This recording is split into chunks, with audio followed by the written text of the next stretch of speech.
Beast of a soundbar for today. It's the Samsung HW-Q900A. I have actually wall mounted a couple of these under 75s.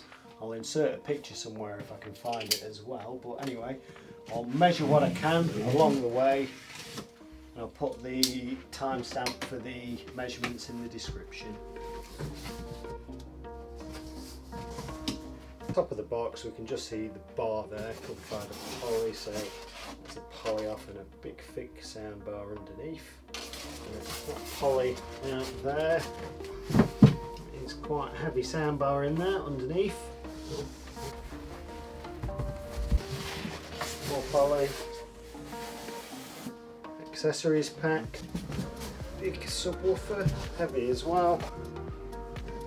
Nothing else in the box, just some cardboard partitions there to space it out and keep it all safe. Okay, we'll just get the polythene off. A bit of POS. So it does quote 7.1.2 channels, 7 speakers.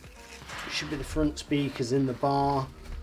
Should have 2 upward facing channels around here. And also 0.1 being the subwoofer. You can see on the top there we've got some of the buttons for our volume, source and whatever else, or mute. Small display there as well. You can see the connections we've got here as well. Digital audio in optical, HDMI 2 and 1, so they will loop through devices. HDMI to TV, so that's going to be my sound source. I'm going to connect it to using the enhanced audio return channel from my TV into that port on the bar. That'll give me my audio. It will also control it, so if I do volume up and down or switch the TV on and off, it will automatically be done via the TV to the soundbar. So looking there, we can see we've got our ID set for the woofer connections, well, woofer repairing or pairing rear speakers. Network there for pairing Wi-Fi. Moving along there, we can see we've got the figure 8 mains input and a little channel there for the cable to come out. We've got 2 speakers at either end of the bar as well. So we can see that's facing forwards that way. Speaker there and speaker there. And the same on the other side there. Onto the subwoofer.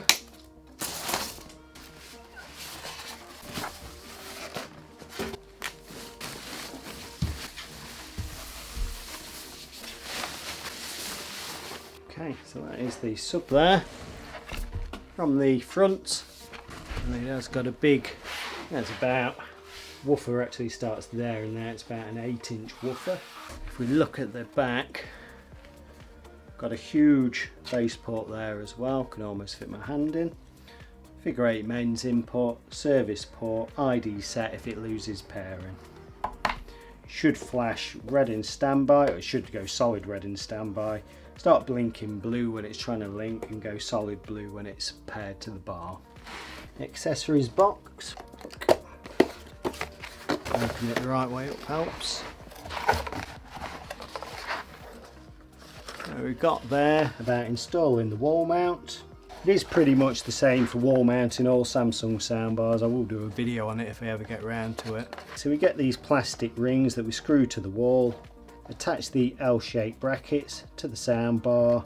You get a template that you roll out to mark the wall up at your desired height. Obviously we put it level. Screw these plastic spacers to the wall. The soundbar literally hooks on. And a quick guide to the remote as well there. User manual. And in there we've got 2 figure 8 mains leads. One for the subwoofer, one for the soundbar. This is the wall mounting kit, so we'll have a quick look. So, these are the L-shaped brackets that attach to the bar. In there we've got those plastic spacers and screws, also the wall mount template that we roll out to mark the wall up. Like I say, I'll do a video when I get round to it on that. Rubber feet there for different arrangements on the soundbar, just for padding on the bottom. That is the supplied remote. AA batteries to go with it. Looking closely at the remote control, you can see we've got power on and off at the top. Input button or source button, we can go through the different sources. Bluetooth pairing devices, phones or whatever to the soundbar to stream music. Play and pause button, also you can use left and right for skip forwards and backwards if we're controlling the audio from our phone or a different source. Mute button. Cycles through different sound modes there. Also the settings cog where we can change treble and bass. Volume rocks up and down, and woofer rocks up and down to increase the woofer level there. Flip it over. The back comes off, he says. AA batteries in the back. Dimensions quickly. So the width at its widest point, 123 centimeters, or is that 48.5 inches? 14 centimeters, the depth there, or 5.5 inches. 7 centimeters, or 2 3/4 inches. Subwoofer dimensions. I don't know if we'd call this the length or the depth, but 40 centimeters that way, which is about 15 3/4 inch. Width 20 centimeters, or just under 8 inches. Height wise, about 40 centimeters, again 15 3/4 inches.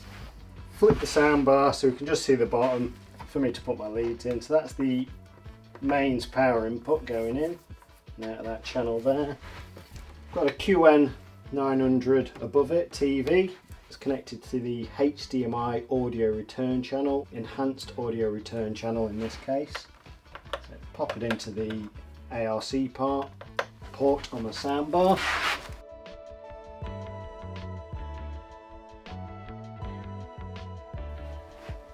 Just gonna flip that over.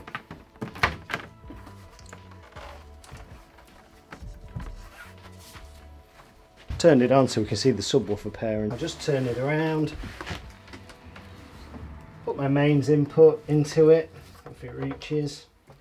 You can just see the light there start to blink, and it should go solid blue, means it's paired. Turn the TV on now.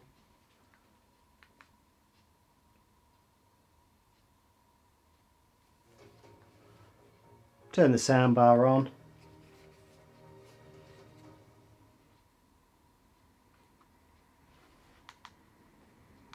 Should have connected.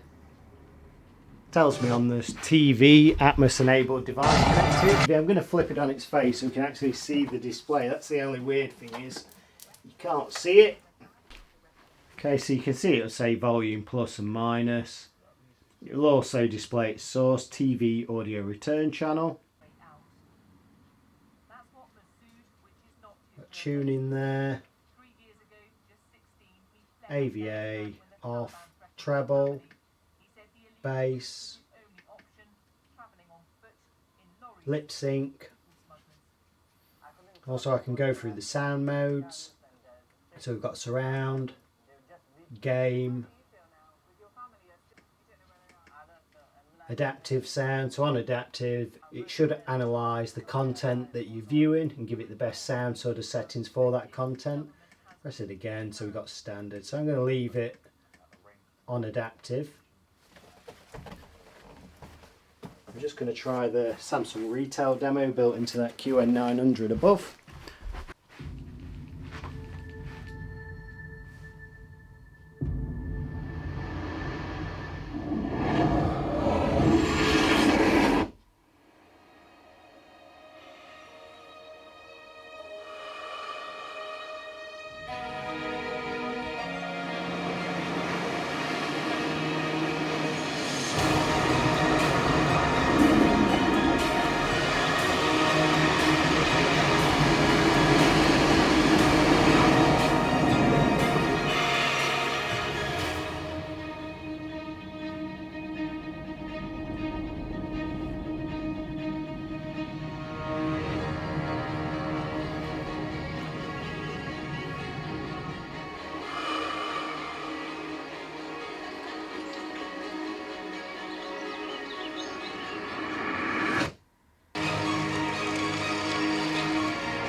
Pretty cool. So that was the retail demo on adaptive sound on the soundbar. So back to live TV.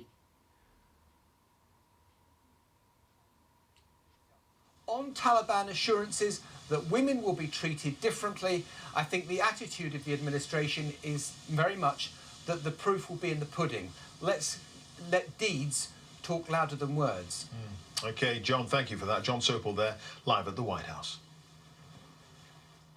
The Taliban's recapture of Afghanistan after being ousted 20 years ago poses difficult questions for British ex-servicemen and women and their families who fought in the Afghan war. Some veterans' charities say they're providing additional mental health support to former soldiers to help them cope with the events of the last week. Our home editor, Mark Easton, has more from Royal Wootton Bassett in Wiltshire. This is the town that bowed its head to honour the fallen of Afghanistan. Hundreds of those killed in the conflict were driven through Royal Wootton Bassett from RAF Lynham, the last repatriation exactly 10 years ago tomorrow. Just going to go onto YouTube and try the music on there. So, got bensounds.com there, so credit to bensounds.com for the content.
So it's just going to turn that down. So all in all, it's a big soundbar, but it is powerful and it's crisp and it's clear. So pretty decent all round, I think. I think when they came out, they were about £1,100 in the UK, and then you got cashback or TV combo deals, bringing it down to about £700 or £800. So pretty cool all in all. See you later. Good pat.